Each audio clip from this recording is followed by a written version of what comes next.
Good afternoon. Welcome to the public meeting of Randwick Local Planning Panel on the 13th of April 2021.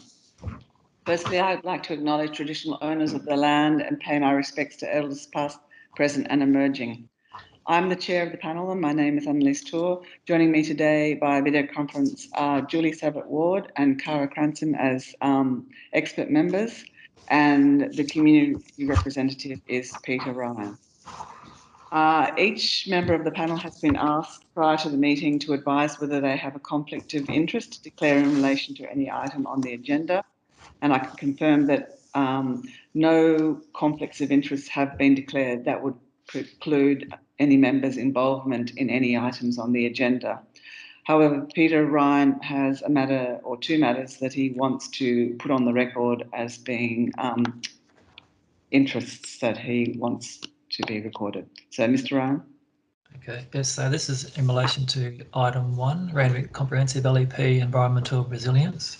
So for information for the panel, I am a current community representative on the Randwick City Council Greening Committee, which relates to effectively improving vegetation cover across the Randwick City area. And in that role and the committee, we have no determining authority. And the other matter is that I was a former chairperson of Friends of Malabar Headland, and that role finished in 2012. Thank you. Thank you. So as I said, Mr. Ryan's involvement in those matters would not preclude him being involved in the discussion and any decision on those items. So today we have one person registered to speak, and that's in relation to General Report number GR4/21. So we'll deal with that item first. After we've heard from Mr. Swain, the meeting will be closed and the panel will then deliberate and make our decisions on all the items on the agenda. The minutes of the panel's decisions, including our reasons, will be available on Council's website as soon as possible after the public meeting. And you should be aware that panel meetings are recorded and the audio recordings will be uploaded to Council's website. So in relation to that first item on the agenda, Mr. Mark Swain, I understand you wish to speak. You have 3 minutes to address the panel. So, Mr. Swain, if you're there. Thank you very much, Mrs. Chair. Panel members, appreciate the time to speak to you today. We're speaking on behalf of the matter at 2 to 4 Harborne Road. On the summary page, it is one of the properties of the 3 categories being rejected and supported and subject to further investigation. 2 to 4 Harborne Road is one of the properties that's been earmarked for further investigation. Just to remind the panel members, this property is immediately to the south of 116 to 120 Barker Street, which was earmarked as a key opportunity site in the original K2K study and subsequently included with additional planning controls allowing for increase in height and FSR up to 16 metres. The property that I'm representing is 2 to 4 Harborne Roads, immediately to the south of those sites. We lodged a submission and pointed out the historical consistency in application of planning controls which had applied to the group of properties immediately to the west of the B2 local centre, and the anomaly, if you like, that had been created by the change planning controls at 16 to 20. So effectively at this stage we understand it is subject to further investigation. We're fully supportive of that recommendation by the officers and look forward to updates in terms of what is intended to be the outcome of those investigations, including a number of other properties in close proximity to ours, including number 6.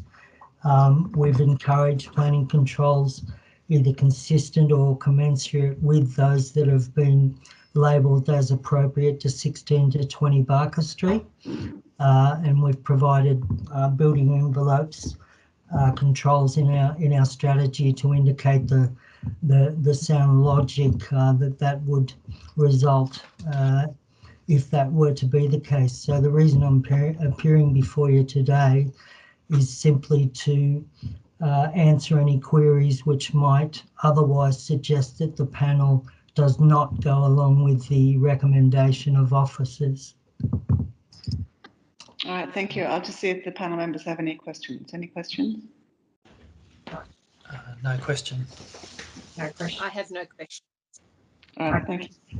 So just so for clarification, what you're requesting is that it, part of the first investigation, consider rezoning it to being B2 local centre instead of R3 medium density residential. Yeah, I think we've suggested an appropriate zoning might be that applied to 16 to 20 Barker Street. We've gone into a bit of detail in our submitting, pointing out that the historical approach to the zoning and subsequent controls of the respective properties have been identical since the outset of the LEP back in 1998, and it would seem logical that given the block, it is within block 10 of the K2K centres, and it would seem a logical extension of the planning controls to continue to be consistent in the application of floor space ratio and height controls, whether it be rezoned to B2 or just kept at the R3 zoning with upgraded controls, I think is an arguable point in my opinion. It's on the back end, if you like, of the commercial centre and may well lend itself to a higher density residential form of development. Having said that, it would quite easily, given its location, lend itself to a shop top housing type arrangement as well. So controls consistent with those that have been applied in Barker Street, in my opinion, would not seem out of any logic. So. And the 421 and the height of 31 metres, that's what the Barker Street has been achieved, was it? That was originally recommended by officers, and through the council process at the time, it was actually cut back to 16 metres on the amended LEP. So that's my understanding of the intended controls for Barker Street at the moment. Okay. And given that your property, as I understand it, fronts the adjoining R3 medium density residential, which has a FSR of 0.75 to 1 and 9.5 metres to 1, presumably there would have to be consideration as part of the further work about your site forming some sort of transition between the B2 and the higher heights and the lower heights of the residential. Do you want to comment on that? Yeah, I agree. I think our submission points out what appears, in my humble opinion, to be a bit of an anomaly in the height controls, with 31 metres directly to the west of the subject site, and the 16 metre height immediately to the north. That in relationship to the controls for our site, which is 0.75 to 1 and 9.5 metres, seems at odds with any sort of logic, including an appropriate transition. A transition to the west of the site, I believe, is satisfied by the Harborne Road carriageway width. And it's also supported in this particular case by the block delineation, which would also include Harborne Lane as an appropriate transition. There may be a consideration of need for some sort of transition to the south southern alignment, as you say, to transition down towards the lower controls to the south of the site.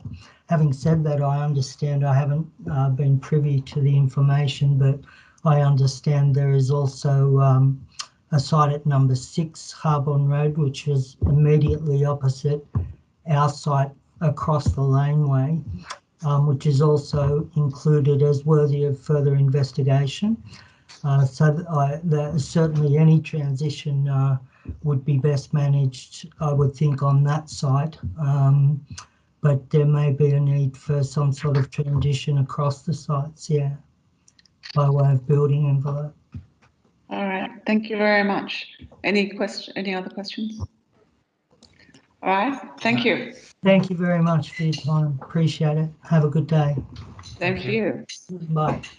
All right, so as I said in my opening, there are no other registered speakers, so the public meeting is now concluded at 1:16, and the panel will now adjourn to deliberate and determine the matters before us.